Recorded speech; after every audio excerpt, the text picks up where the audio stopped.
Hi, everybody. Good evening. Welcome to Evoke Therapy Programs broadcast. I'm Dr. Brad Reedy. Today is Tuesday, September 14th, 2021.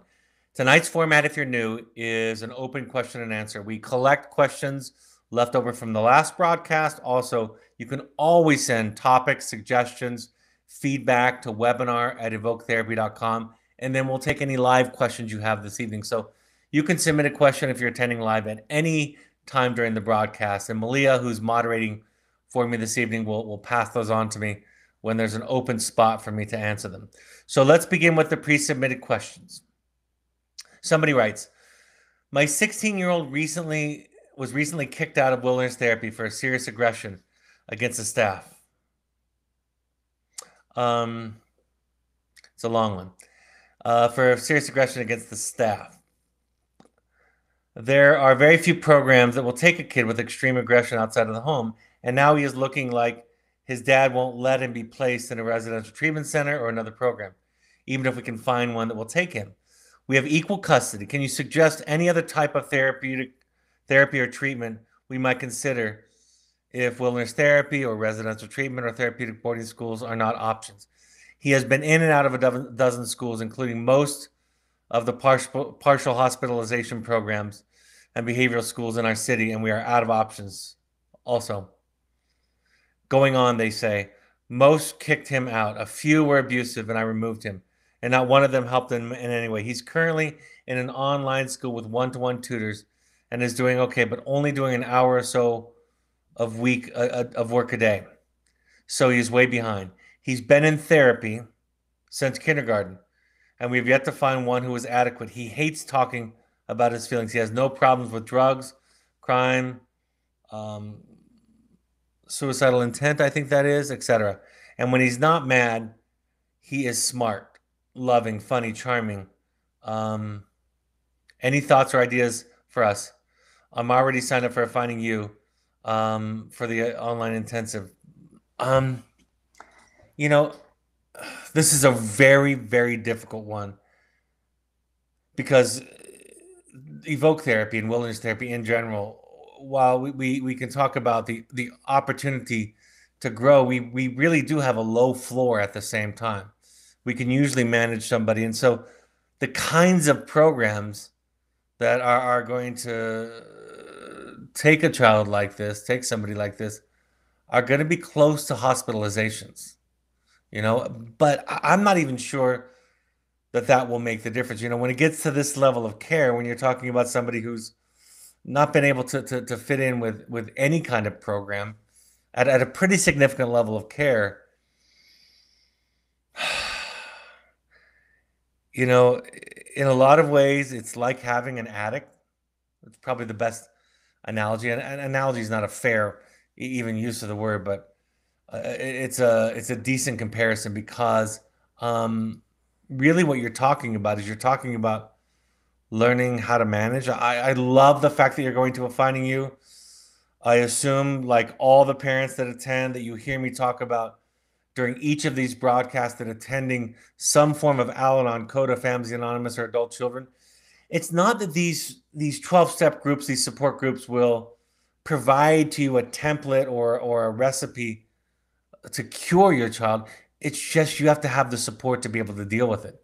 So partially what I'm thinking about, in cases where I've found the prognosis fairly pessimistic, not very optimistic, a lot of times I just want to encourage you to do your work. I think thinking outside of the box can be very helpful, meaning that typically we think when children don't work in lower levels of care and supervision and programs that deal with acuity, we often think about kind of going up the ladder and finding something that can handle somebody that's much more acute.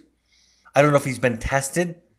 If he's been tested, that might help you find out diagnostically where he's at. Does he have an attachment disorder? Is he developing antisocial traits? Does he have conduct disorder traits that are developing? What's going on with him? And that can help you then find somebody. Like I've said before in these broadcasts, I don't know that this is the solution, but Evoke has attachment informed coaches that you may want to seek out. You can contact Travis at evoketherapy.com, but he has to kind of want to do it. He has to kind of want to work with them.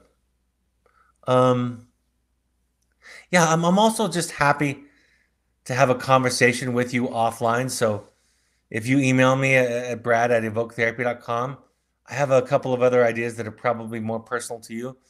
But I think this question lends itself to the idea that I started off with, that ultimately, at the end of the day, regardless of where your child falls on the continuum of severity in terms of their mental health issues, you have to find a place to get support. I remember I was talking to a close family friend some time ago, and she actually asked if she could consult with me professionally, even though I had a personal relationship with her over time. So of course I offered it. And after listening to a much younger child than yours, preteen, describing everything that they've tried inside of the home, everything that they've tried outside of the home, um, after listening to it for 45 minutes or so, my unfortunate answer was, I don't have any other ideas than what you've tried. Um, and that was painful. There were tears in my eyes as I was saying it to this friend of mine. But part of, I think, what offered her comfort, I mean, what offers parents comfort when they've tried so much, is that they've tried everything. I know from your situation, your son, your family, and I know from the question that you sent in, I know you've tried virtually everything here. So again, maybe going down in levels of care, having him home, working with an outpatient therapist, working with a mentor. You know, folks, this kind of goes back to what I was talking about last night when I was talking about resistance. I mean, think about this question being presented to us this evening. There are very few that are this painful and this clearly stuck in a resistant phase. But part of me thinks, he needs to find a therapist that doesn't try to fix him, that tries to understand him and understand and make sense out of what's happening for him. Because in some contexts, right, that includes the family, the community that he lives in, the academic culture, it includes his genetics, it includes everything.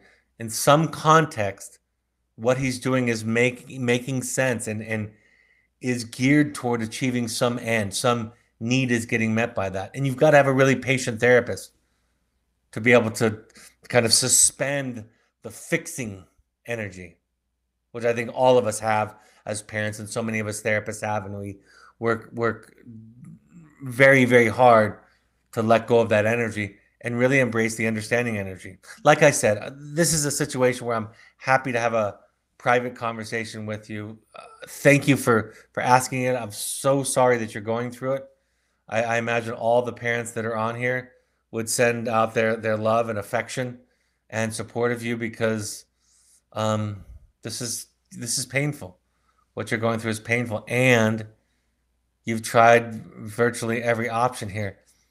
I just have a hard time believing that there's not a therapist out there that can't meet this kid where he's at and help him and support him. So give me an email. I'll reach back out to you. Send your phone number in that email so I can call you, and I'm happy to reach back out to you.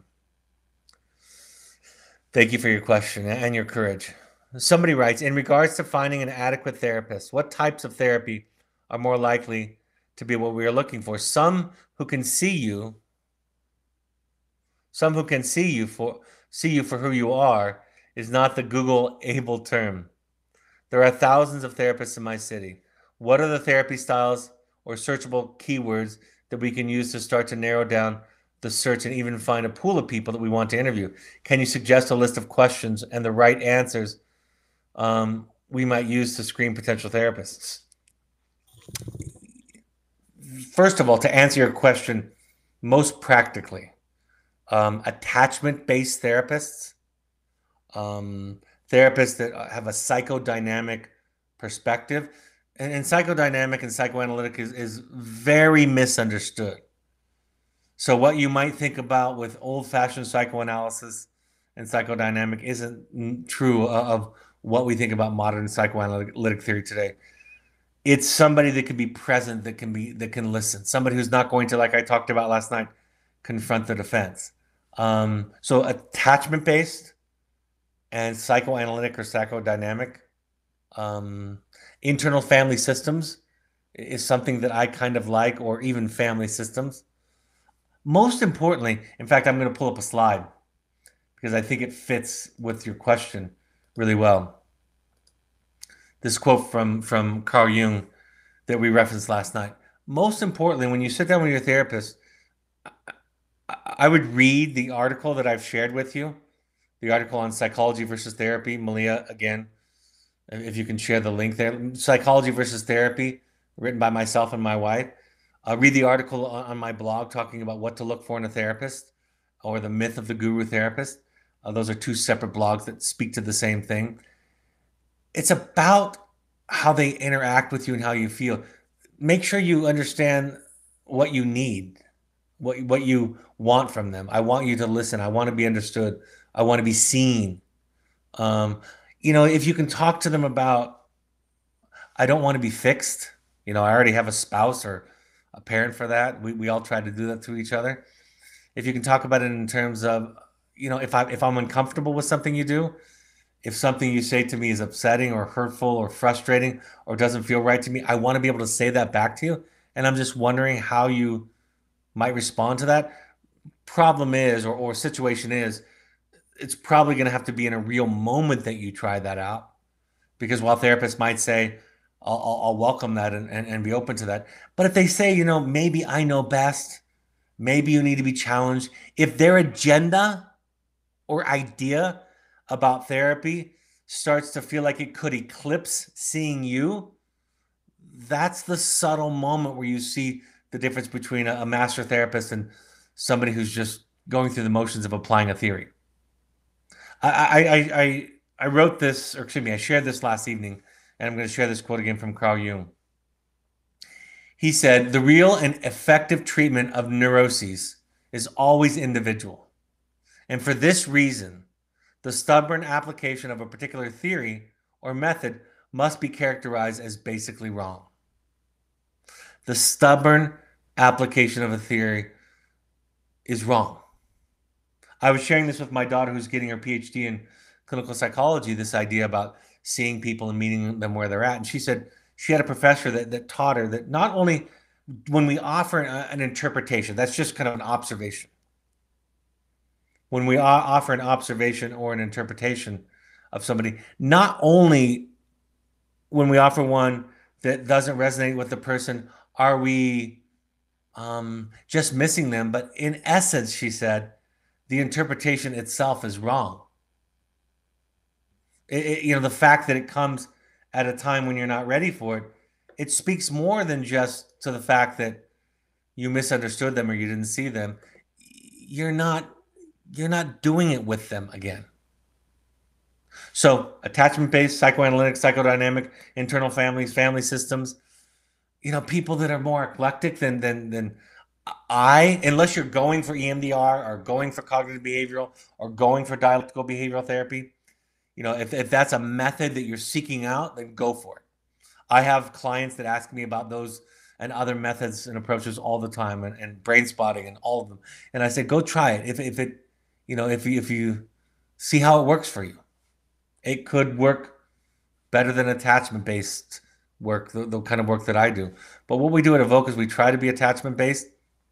We think as an attachment based program that the relationship and the feelings that the therapists have with the client are the most important aspects of therapy. But let me say one more thing in addition to this. For those of you who have been at Evoke, or most of my listeners aren't at Evoke, if you've been to a therapist or a therapeutic program with a child before, you deserve the same kind of compassion. So if you're starting to feel judged, criticized, picked on, bullied even, shamed by your child's therapist within the constraints of a program where your child is in your weekly phone calls, it's really important to be able to say to them, this is not okay. I don't like this. And a lot of therapists will, like that quote I just shared with you from Jung, they'll defend themselves as this is my approach, this is how I do it. And my response to them is, okay, well then do it with somebody else. Don't do it with me. The unfortunate issue with this question is you have to have some sense of self to be able to confront your therapist. And therapy is supposed to be, in my mind, the process of helping you develop your sense of self. I think I've shared with you, well, I know I've shared with you the quote from D.W. Winnicott, a master therapist, who said that, I'll paraphrase it because I don't have it pulled up right now, but he said something along the lines of, I've made the mistake over and over again of giving feedback or giving an idea to a client before they were able to come to the conclusion on their own. I prevented so much progress. See, good therapists, adequate therapists, what I call them, master therapists, all those are the same in my mind. They they celebrate when you confront them. The act of speaking truth to an authority figure, which in the context of therapy is the therapist, is a heroic act. I can't emphasize that enough. It's the exact same thing that I coach all of you parents to do when your child talks to you, when you can, when you're able. That when your child says something to you that they don't like, or they're upset, or they're angry, or they're sad, or they're hurt about that you've done, that if you can, if you have enough strength, if you're taking care of yourself enough and it's not too compromising for you, to say to them, I'm so glad that you're talking about it. I hope you'll keep talking about it. The problem in our culture is that kind of parenting is criticized. How dare they speak to me? I mean, that's what people say who lack the capacity and the bandwidth to hold their children adequately, is they say, I deserve respect. You can't talk to me that way. Don't use that language. Again, if you're saying those things because you don't have the capacity in that moment and you need to take care of yourself, 1000% support from me.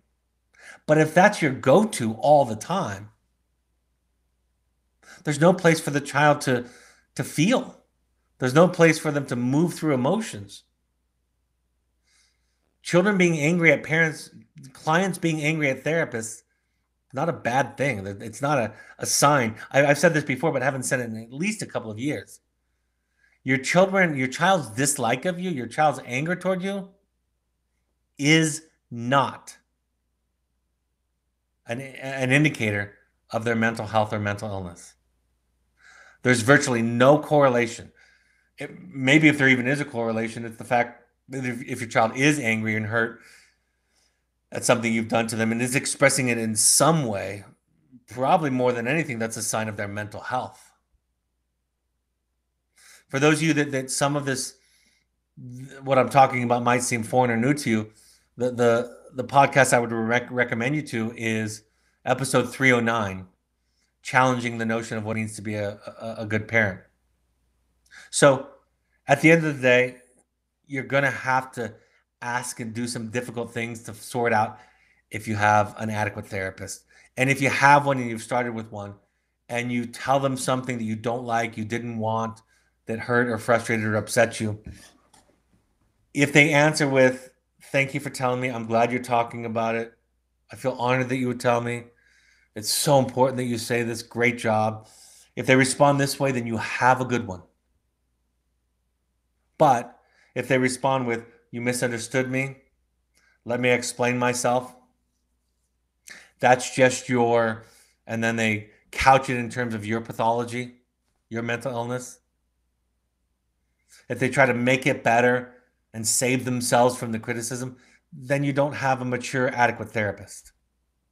And in my mind, in my exposure to therapists, that's 80% or well above. It was me for the first 10 or 12 years of my practice. It took a while for me to realize, I think I'd been taught it. I think it took me a while that long to have the strength and the esteem and the confidence to not take it personally, to recognize how valuable and courageous it was, to not need the client to like me or to be happy, but actually really want them and celebrate them being who they are. I mean, all of that's the same stuff over and over again. Thanks for posting that article, Malia. Somebody said, will you ever consider doing sibling support groups or support groups for kids that have been in the wilderness with a vote? Um, Great question. Fair question. We've done sibling support groups before. We've done sibling broadcasts like the ones I'm doing with you this evening. We've even done sibling groups in the field one summer. Um, and while for some people that might seem like an acute need, this is what we've learned or what our experience has been. The siblings don't want to do therapy.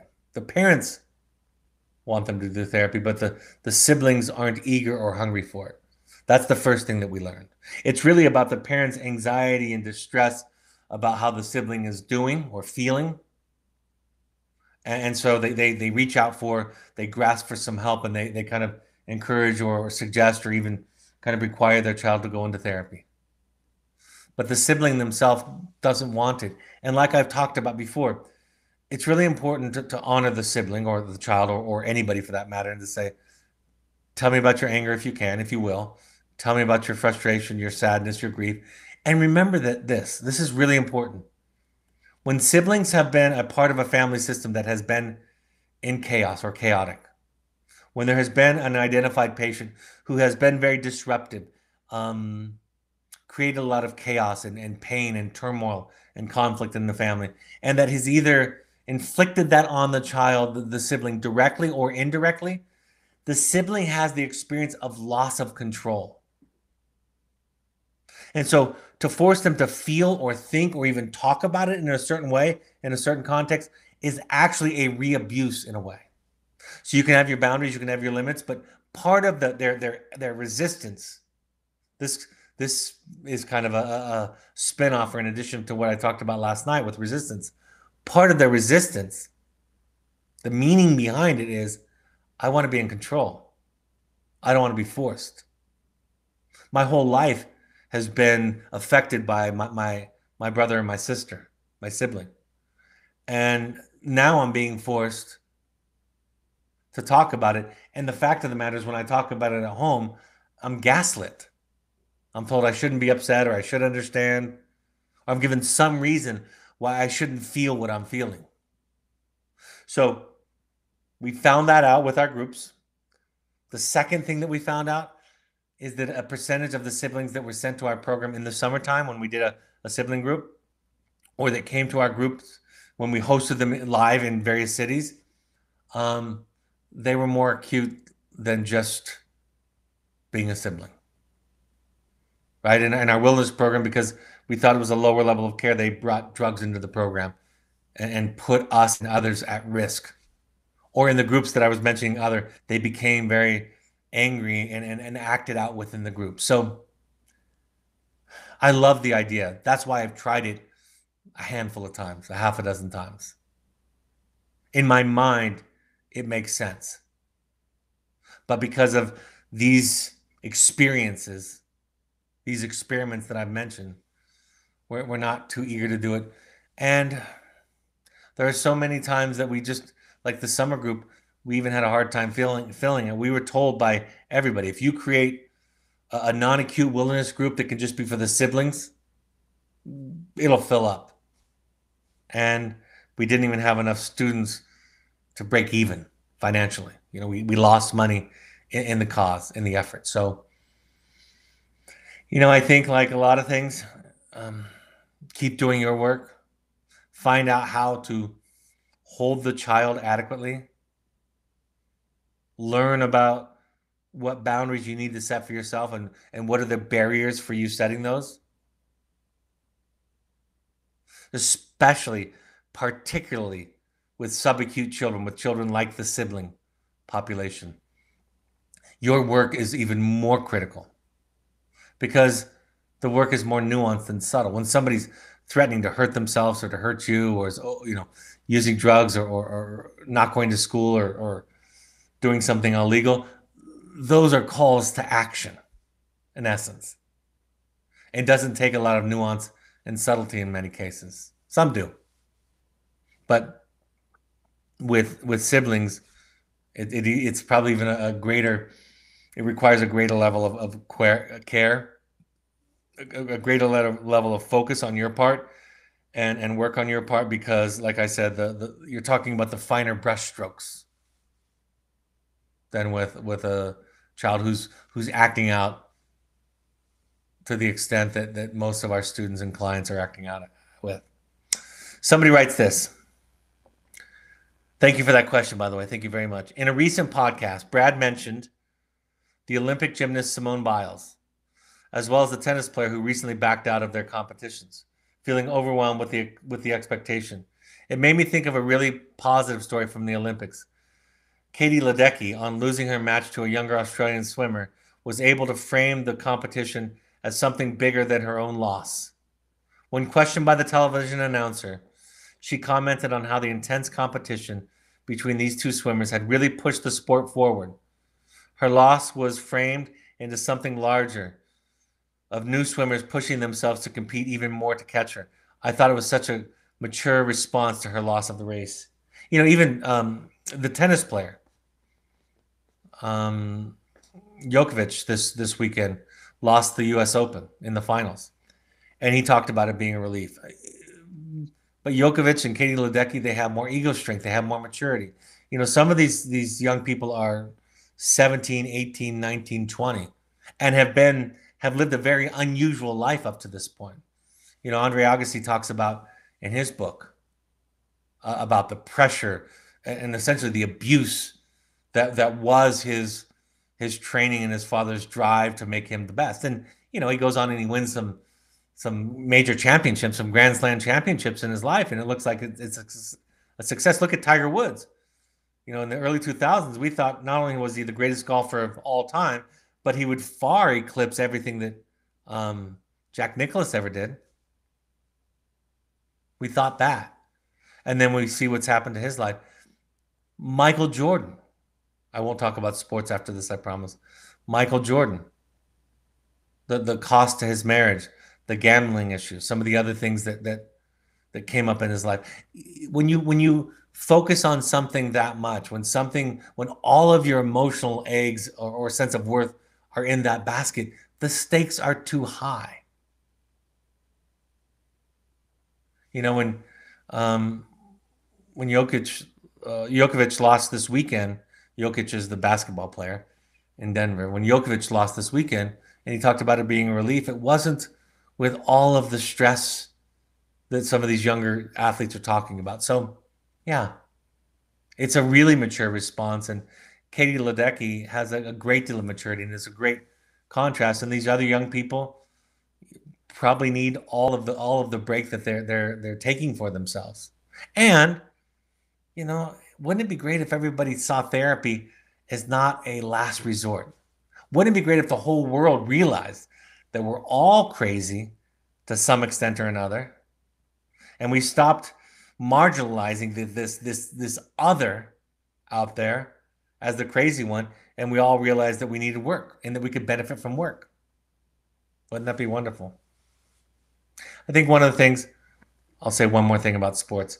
One of the things that I really, really loved about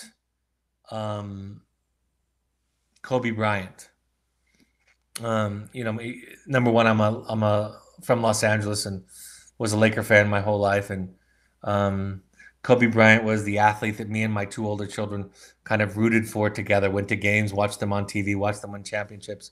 So there was this connection that Kobe represented with my children at the same time.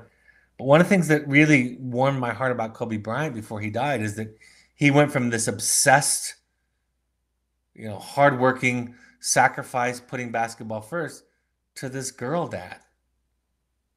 The second half of his life was shaping up to be even more beautiful and profound than his basketball career. His commitment to girls, to women, and athletics, his endorsement of it, his attention to it, his girl dad response was it showed a pretty remarkable left turn. I won't talk about sports anymore because I'm sure I'm losing some of you, but it's one of my passions. Somebody writes, any advice for school staff on dealing with resistance from a 13-year-old? IEP meeting tomorrow for him. Not sure how to communicate this into something tangible for school. I mean, I think we have to be advocates for our kids. You know, teachers and authority figures in schools don't always treat our children well enough. One time, my son, when he's in middle school, he did something, and the consequence was that I was going to follow him around for school all day. It was a pretty awkward day for me, but one of the things I noticed was a couple of his teachers, I thought, shouldn't be teachers. The condescending, shaming tone that they took, humiliating kids. I mean, I'm sure that they were frustrated, and I know that teaching is a hard job. I've had to do it too. I know it's really, really challenging, but they had lost their patience. And so, do your work so you're not just enabling and protecting them from natural consequences, but I think you can speak up for them. And I can't even imagine how hard it is for a non-therapist parent. This takes all of my courage. I still can't get out of the mindset. I'm 52 years old. 53 years old, sorry. I'm 53 years old. And I can't stop seeing principals and assistant principals and teachers of my children as authority figures. I kind of regress in that way. I'm learning just in the past handful of years to be able to stand up for them for what I believe in, what I think is right, and for my child when my child needs it. At the same time, I've said to my child, if you can't learn to color within the lines at school and you get kicked out and you get in trouble and you have consequences, I'm going to evaluate the situation. It won't necessarily mean that you're in trouble at home, but depending upon how you reacted and what you did, you could be in trouble at home also. What I'm trying to say is we've got to be active. We've got to be thinkers. Not all of these teachers are the kind of people that we would want raising our kids for several hours a day. So to speak up, to talk about it, and to get clear, because there's a line, right, where it becomes enabling and rescuing, just trying to prevent our child from dealing with difficult emotions or difficult feedback or difficult lines in the sand or boundaries. I mean, if it's just about that, then it's our issue. But if we say you can have boundaries, you can have expectations, you can have rules, and there can be consequences to those, but the way that you talk to my child and the way that I perceive that you feel about my child, that's my business. That's my business. I've thought about this for many years. This is a really hard thing to say. We allow people that abused us to abuse our children in the same way. We do it with our parents sometimes. We allow our parents to treat our children like they treated us in ways that we didn't like and that weren't good for us. And we do the same thing with other adults. We allow adults to mistreat our children in the ways that we were similarly mistreated because we're compromised, right? It's our kryptonite. So it takes work. Everything I'm talking about all the time applies to what I'm about to say, but specifically with this, my ability to stand up to a teacher when I need to ask for what I need, to be assertive, to not cower or keep silent, is a result of my work with my therapist. Somebody, by the way, referring back to another question, who welcomed my challenging questions, my anger, my frustration, my criticisms of her, welcomed them with great enthusiasm. And that's when I started to realize, I started to compare that experience. That's the way I think about therapy sometimes. I started to compare that experience with talking to her to everybody else. And it started to give me a sense about what was healthy and unhealthy. So back to your question about a child in the IEP, with all the, getting good testing, of course, is important. Having a team that's thoughtful and intelligent, asking difficult questions of them, but also making sure that it's emotionally a safe place for you and your child is important. I wish I could go in these rooms with you and sit beside you and kind of be your advocate or be your child's advocate and your advocate by holding boundaries with people in the way that they talk to you. So thank you. Somebody writes, I just listened to your recent episode on self-sabotage and it really shed some light on our son's recent behavior. Our son, 15, currently at a residential treatment center, and he's aware of our expectations for him to complete the program and hopefully come home by the end of the year. However, this pressure for him to complete the program in the required time frame has caused so much stress, and therefore he regressed recently with old actions and behavior. His self-sabotage was his way of taking back control of a situation he found highly stressful. Beautiful awareness, by the way. We realize our contribution to his regression by praising his immense progress and saying, we believe you and believe that you can complete this program in this time frame. You have helped us to see what self-sabotage is. That part is clear. The part that is unclear is that we will always have expectations for him. So how do we navigate expectations without contributing to the pressure and having the inevitable self-sabotage? There's really two levels for me to respond to this. Number one is I have three things. Take the charge out of it. Take a step back. Mellow out a little bit. Lower your tone, your excitement, right? Dampen your praise a little bit. It's all of that stuff that I'm describing is just anxious and kind of a happy anxiety, I'll call it. But the child can feel that and feel their need to kind of fit in. So you can do something to lower your response. The second thing I think is, for some of you, you're going to think I'm crazy, or maybe you just won't even make sense to you. But the second thing is, I try to aspire to the point that I don't really have any expectations of my children from an emotional standpoint. What I mean by that is I have boundaries. I have rules. I can dispense consequences, right? I have requirements of them. But expectations feels like I've talked about with some other words. It feels like it's emotionally loaded. I've said this to clients and they've told me that when I first said that to them, that I sounded crazy. And after years of doing the work, I've said, now I understand what you mean. Where I say I aspire to the point that I don't have an opinion about what my kids do. It's kind of like this idea. When somebody asks me or is talking to me about their loved one, child or spouse or brother, sister, doesn't matter. And they're trying to determine with me if their child or spouse or whomever is an addict or an alcoholic. The answer to the question is, it's none of your business. That's for them to figure out. You can have your boundaries. You know, if it's your child, you can send them to a treatment program. If it's your spouse, you can move out. If it's your sibling, you can say, I'm not going to contact you unless, or if you do X, Y, or Z. You can have any boundary that you want, but that's your responsibility.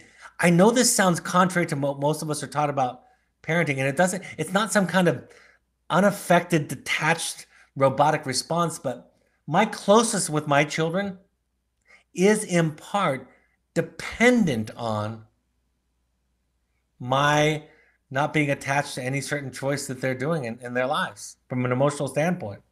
I simply don't know what their lives are going to turn out like. I have a 13-year-old, a 19-year-old in college, a 27-year-old finishing a PhD, and a 28-year-old living on his own, enjoying a successful and happy life. I want my children to go farther than I did, to be bigger than I am, to know more than I do, to be healthier than I am. So how can I lead them to that place if I'm not even there? You know how each generation, we kind of agree on this, I think, most of us. Each generation that's putting in any kind of effort is getting better and better generation by generation in terms of their emotional health and well-being. You're not making some of the mistakes that your parents make. You're a little bit better than them. It's true of our children too.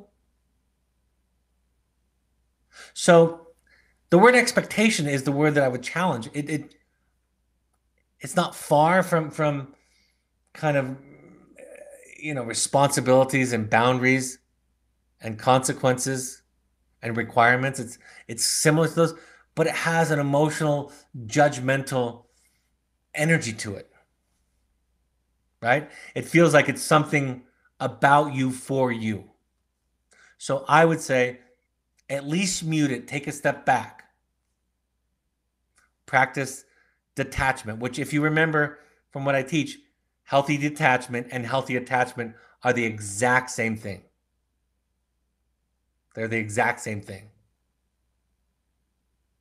Healthy attachment means that you are detached. Look at the masters, look at the gurus who have walked on earth.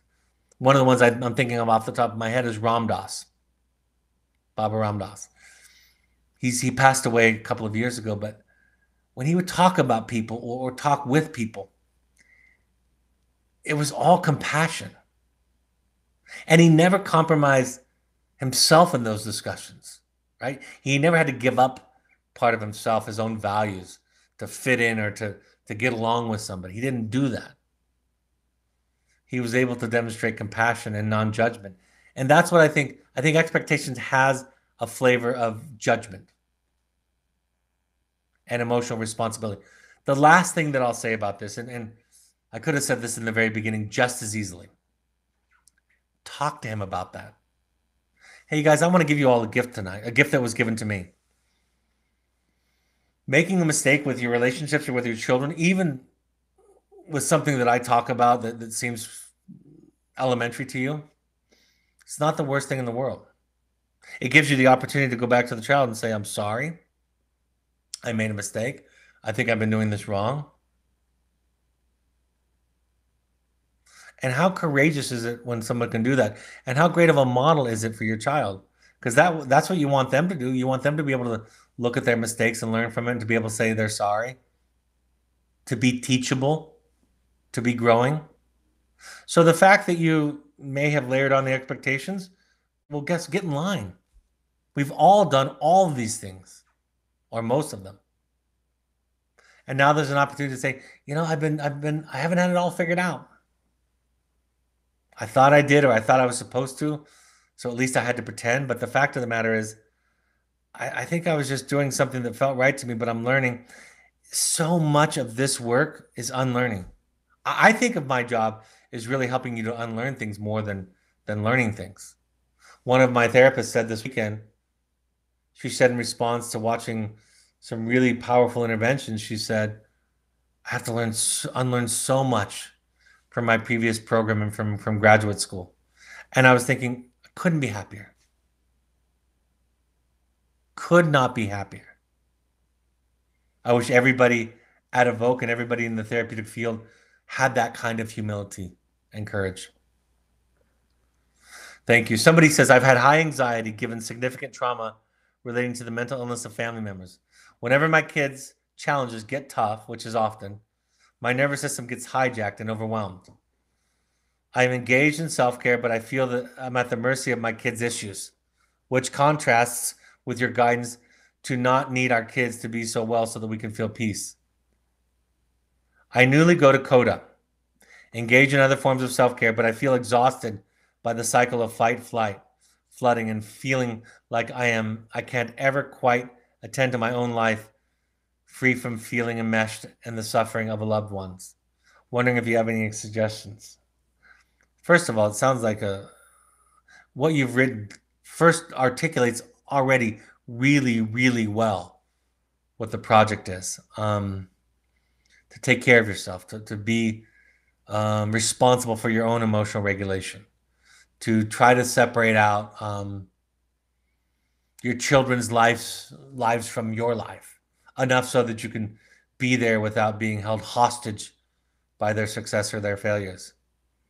One thought I have is, making sure. I was talking to somebody today, somebody that was inquiring about the intensive program, and I was saying to them, sometimes you just have to be with people and their unsolvable problems. And so I think what I would say to you is make sure you're not alone. It sounds like you're going to Coda. I hope that's a community for you that brings you some kind of connection in some sense that you're not alone. Being with a therapist sounds like you've also done therapy. Being with a therapist that can hear you and see you and understand you and not judge. At the end of the day, there is real grief, there is real loss, there is real pain, there is real hurt. We can't prevent or avoid that. But what we can do is make sure or find ways to not be alone in our grief and our loss and our pain and our hurt.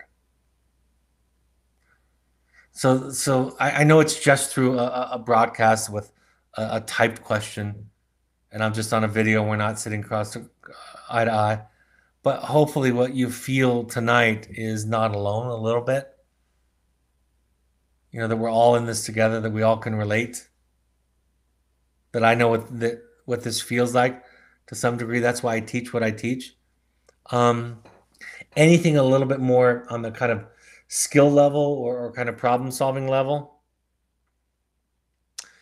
You know, I read this recently, and there's a couple of different ways to say it, but I'll change the language a little bit because this is a podcast that goes out to a whole lot of people. Learn to let them down. You know, practice being unavailable. And not just unavailable and letting them down, but being unavailable and letting them down when your life is a priority. Where things that you need, not just self-care, not just coda, not just therapy, but your projects, your works, your work, your hobbies, your friends. You know, the saying that I was going to share with you that I'm going to change a little bit to make it G or PG rated, at least not PG-13 or above, is if you're not a jerk in somebody's story, then you're probably not practicing good boundaries. So a kind of a more literal translation is take small steps to be unavailable to them. I think I've shared with you before.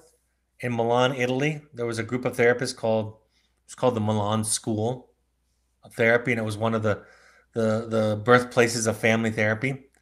And they had something called the invariant prescription, which they gave to every single family that came with a teenager that was struggling, where they asked the parents to go away on a vacation to leave the child or children with somebody that they trusted that could get in contact with them if there was an emergency, but to not tell the children where they were going. And it was just an attempt to kind of restructure the family. You know, sometimes the vacation could be exotic if there are resources and time and money. Sometimes it could just be going somewhere else, right? Staying at a simple hotel or staying with friends or traveling to wine country or what have you. So find ways to not be alone, find ways to take care of yourself, find ways to let them down.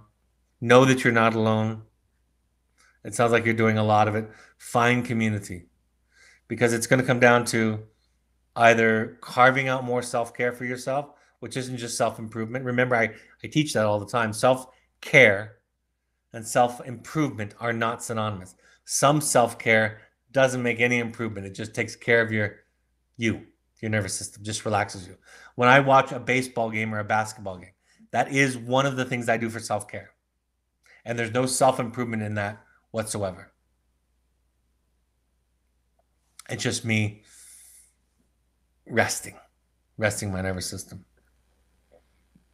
Somebody writes, do you have any support resources for creating a home transition plan aside from the relevant Evoke podcast webinars? Tips, best practices, templates, etc. I do have a template. I have a very unpopular opinion about home contracts and templates. So if you want one, in fact, Malia, I don't know if you can share it. Well, you can, if you want this, you can email me and I'll send it back to you. The home contract is for you. What they say about it, if they agree to it or not very relevant. Nobody in the history of home contracts and of behavioral contracts, in my experience, never, ever has a child violated a rule in the home contract, had it pointed out to them by the parent, and acquiesced and said something like, well, mom and dad, you've really pointed out really accurately where I've violated the rule or the expectation here, and the consequences clearly stated next to it, and so I'm on board. That's never happened. It always sounds like I didn't, there's a loophole, or it wasn't exactly what you said, or I agreed to this under duress, right? To come home or to get what I wanted. I've always said that behavioral contracts signed in wilderness or in therapeutic schools would never hold up in court, ever. Because the child had to agree to that to get out of treatment. And any judge in America would throw it out of court and say the contract was signed under duress, under a threat. So it's invalid. So I will send you mine if you want it. I have one. I'm not a big fan of them unless it's for you, unless you realize the problem with behavioral contracts, home contracts for me, is the parents think that it's going to do the work for them. They think once they've deliberated, which it's important for that, once they've sorted out and gotten clear with them and their co-parent about what they want to do, once they've done all of that, it won't do anything for you. Ideally, it gives you some confidence, takes away some of your self-doubt that you weren't clear. But the child is still going to try to blow a hole in that. The child is not going to agree with you. The child is still going to argue. So it doesn't do the work for you. It can be good for you to organize your thoughts and to come together with your co-parent. It can be a way of kind of giving you some confidence that you've presented to your child clearly what your expectations, rules, consequences, boundaries are, so forth and so on. But it doesn't do what people hope that it's going to do. I'll say it to you this way. It takes away almost none of the conflict going forward.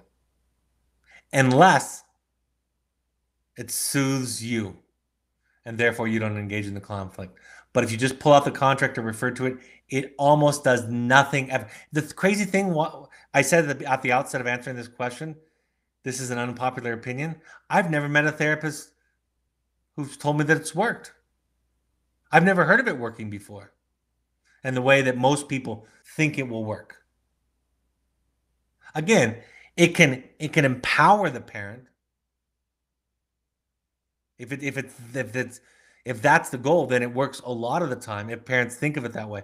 But to write it out, to deliberate, to come up with this piece of paper, to present the plan for the child, for them to, in essence, agree to it, will not prevent conflict and battles and struggles.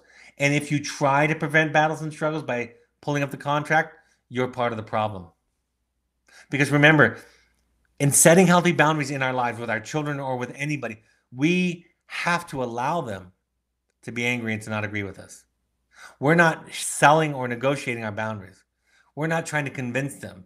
We're not trying to get them to reason like we're reasoning or to understand our intentions, right? All of that is unhealthy. So a boundary looks like, here's my boundary. You can not like it. I'll even listen to you a little bit.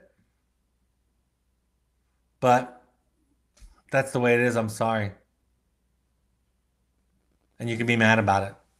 So I'm happy to send it to you. Email me, brad@evoketherapy.com, and I'm happy to send it. But it doesn't do what I think people want it to do. Somebody writes, this is the last question for this evening. I've sent my child to aftercare, but found that the residential staff is young, 21-year-olds making $13 an hour with only high school degrees required. These are the folks intervening between 5 p.m. and 7 a.m. the next morning. If a child has a meltdown or emotional regulation issues. This concerns me greatly versus the care that they receive in wilderness. Our residential treatment center says this is common, the description of the residential staff. How do we handle our concerns that these folks will be winging it versus reflecting the DBT skills the kids are learning in their therapies? I could not be happier about your question. Your level of critique and healthy criticism of the process is fantastic, first of all. Um, and you're doing the right thing. You're talking about it. Again, it's like I mentioned earlier. If my child gets kicked out of a class at school, I don't automatically assume they're in the wrong. I don't automatically assume they're in the right. Right? I kind of listen. I remember when my son, shortly after that episode that I described to you, where I went to school with him one day, I said to him afterwards, I said, "Yeah, I get it. I get it. It's hard, and some of your teachers are real jerks, and I commend you for being able to tolerate them as much as you do." See, what I've learned as an adult is there were a lot of things that I saw in the adults around me as a child that were BS. There were a lot of things that weren't okay and people were wrong about. I continue to experience as an adult growing up that there were things that I said, things that I believed, things that I expressed that were absolutely valid and accurate and true and honest and more insightful than some of the parents, my parents, and some of the adults around me. And that's frustrating for me. And that's similar to what you're describing here. But the fact of the matter is, we kind of have to learn how to deal with it. I'm not gaslighting them or you. What I said to my son is, look, I get along with you. You and I are okay. And that was true all the way through treatment with me and my son. You and I are okay. But if you get pulled over by a cop and he's a jerk, you've got to figure that out. If you have a teacher or a professor or a boss or a customer that's an ass, you have to figure that out. And yes, you can stand in your circle of I'm right. You can stand self-righteously in that place, but you're going to pay for it. And sometimes they will pay for it. There's kids getting arrested on campus for racism and climate change today, and we wouldn't necessarily say they're doing the wrong thing, right? There are people protesting all kinds of worthy issues all over the world and getting arrested by police officers who are executing the law of the land. So a child getting in trouble or an adult getting in trouble isn't necessarily an indication that they've done the wrong thing. So keep the dialogue up. Keep talking about it. The advantage that the staff have, even the ones that are 21-year-olds making $13 an hour, is they do have less attachment to your child than you do. I've sent two of my children to treatment, and I don't assume that the staff that are treating them are as psychologically adept and aware as I am. It's just not true. I happen to know the staff. But they also aren't as compromised as I am with my children sometimes. Right? And my children have to figure out how to work with that tough coach or that tough violin teacher or that tough math teacher or that 21-year-old staff. And I don't punish them when they act out, but they have to deal with the consequences. So keep talking about it. Talk about it with your child. Ask the therapist or your contact at the program. Ask them to be accountable for the big mistakes, for sure. But, I've made mistakes. I'm making mistakes today. And if our children only have to deal with people that are perfect, if you only have to deal with Ram Dass or the Dalai Lama, it's not really hard, right? But we have to deal with people. I used to say to my students all the time, I'll kind of end with this. I would say, okay, your parents are jerks. I'll agree with you. For the sake of our discussion, your parents are idiots and they're crazy and they're jerks. And then I would say, and so are you sometimes. And they would look at me strangely, and I would pause just for effect, and I would say, so am I. And I would say to them, and so are some of your bosses and your partners and your children for sure. And your professors or your teachers. And so life is learning how to deal with jerks sometimes. Learning how to deal with a police officer. And then making your decisions and living with the consequences. So, in a sense, if the world was ideal, You know, there's a saying in Codependence Anonymous which said, I want to give my children slippers. I want to teach them how to make slippers. I don't want to carpet the earth, but I want to help them, create some slippers because the earth isn't carpeted, because there are sharp things on the ground. There's rocks, there's cold and hot on the ground, and they have to kind of learn how to deal with it. So don't keep quiet. Don't just suck it up. Don't say nothing. Talk about it. Have some accountability, but ultimately, know that if the intervention depends on the staff being perfect, you're doomed. And so is your child. In fact, if the intervention, if your child's life relies on you being perfect or even amazing, the child's going to struggle. They kind of have to learn. It goes back to this core issue that I talk about in attachment theory, which is, yes, we are dented and bruised in our upbringing. And those dents and those bruises are worthy of our attention and our focus. And eventually, the dents and the bruises are ours.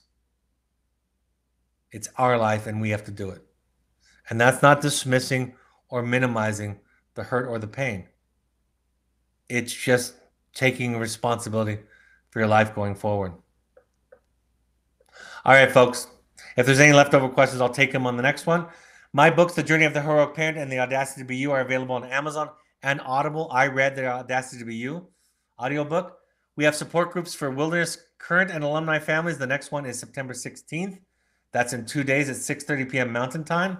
We also have an alumni meeting once a month now, alumni only, of our wilderness, September 28th, 6:30 p.m. Mountain Time. If you're an intensives alumni, the next one is October 12th at 6 p.m. Mountain Time. Contact Malia at evoketherapy.com for information or to sign up or to get the links.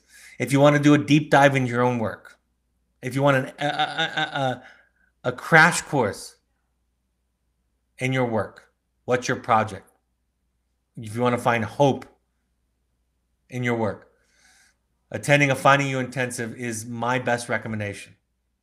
October 20th is the next one that may be full. November 10th.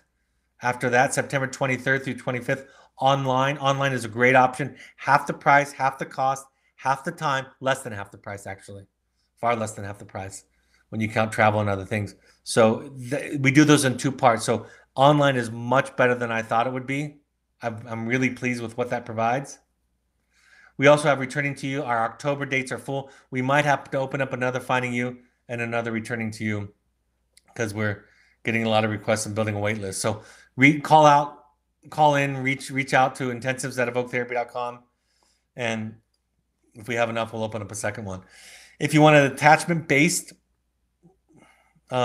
coach, we have those at Evoke. That's our wilderness therapist and also our intensives team. So just contact Travis at evoketherapy.com and he can match you up with an attachment-based therapist. We have pursuits trips, which are adventure activities, not just camping outside, but fishing, water rafting, hiking, primitive living, horseback riding, anything you can imagine in the adventure space from 3 to 30 days, run by and supported by our therapeutic staff. So think therapy light for young adults or families. We ask all current parents to go to 6 12-step support groups, any combination of Al-Anon, CODA, Families Anonymous, adult children.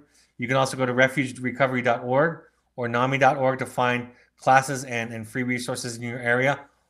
All of these broadcasts are available on your favorite podcast app. Just go to the podcast app that you have and search Finding You and Evoke Therapy Podcast, and it'll pop up.